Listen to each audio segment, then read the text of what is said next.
வளர்ச்சியை நோக்கிய பட்ஜெட்டாகவே மத்திய பட்ஜெட் இருப்பதாக தெரிவித்துள்ள திருப்பூர் ஆடை ஏற்றுமதியாளர்கள் இளைஞர்களை மையப்படுத்தி இந்த பட்ஜெட் அறிவிக்கப்பட்டுள்ளது மகிழ்ச்சி அளிப்பதாக கூறியுள்ளனர். அந்த கண்டெய்னர்களை நாம் ஏன் தயாரிக்கக்கூடாது என்கின்ற எண்ணத்தின் அடிப்படையில் அடுத்து வரக்கூடிய காலகட்டங்களை, அடுத்து வரக்கூடிய அந்த வரியில்லா வர்த்தக ஒப்பந்தங்கள் அமலுக்கு வரக்கூடிய காலகட்டங்களை மனதில் கொண்டு நீண்ட கால திட்டமாக 10,000 கோடி ரூபாய் அதற்கு ஒதுக்கி கண்டெய்னரை நாமே தயாரிக்க வேண்டும் என்கின்ற அந்த அடிப்படை ஆன திட்டம் என்பது மிகவும் வரவேற்கக்கூடிய ஒரு திட்டம். அந்த திட்டத்தையும் திருப்பூர் ஏற்றுமதியாளர் சங்கம் வரவேற்கிறது.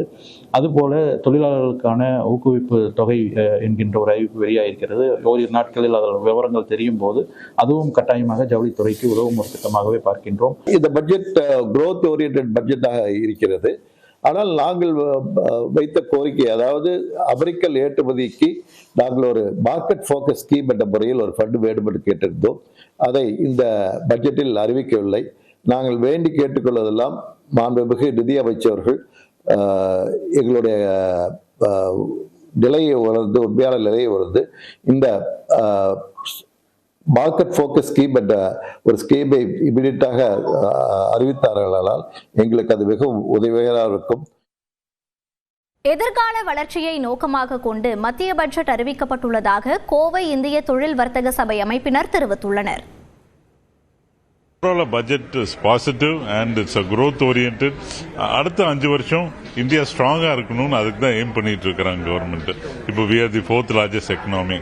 வெரி சூன் நம்ம ஃபினான்ஷியல் டிசிப்ளினோட and incentives for manufacturing and other sectors training institute போடுறாங்க, செமிகண்டக்டர் டேட்டா சென்டர்ஸ் எல்லாம் பார்த்து very soon will be the 3rd largest economy. இந்த பட்ஜெட்டை பொறுத்த வரைக்கும் நம்ம என்ன நினைக்கிறோம், கோயம்புத்தூருக்கு என்ன கொடுத்துருக்காங்க, கோயம்புத்தூர் நிறைய கொடுத்துருக்காங்க. நீங்கள் கோகனட் ப்ரொடியூசிங் பார்த்தீங்கன்னா 50% கோகனட் ப்ரொடக்ஷன் வந்து பொள்ளாச்சி ரீஜனில் தான் இருக்குது. அந்த கோகனட்டுக்காக நிறைய ரெனோவேஷன் கொடுத்துருக்காங்க. இந்த கோகனட்டை பொறுத்த வரைக்கும் very important product. So they are going to have separate sell for that coconut development sell.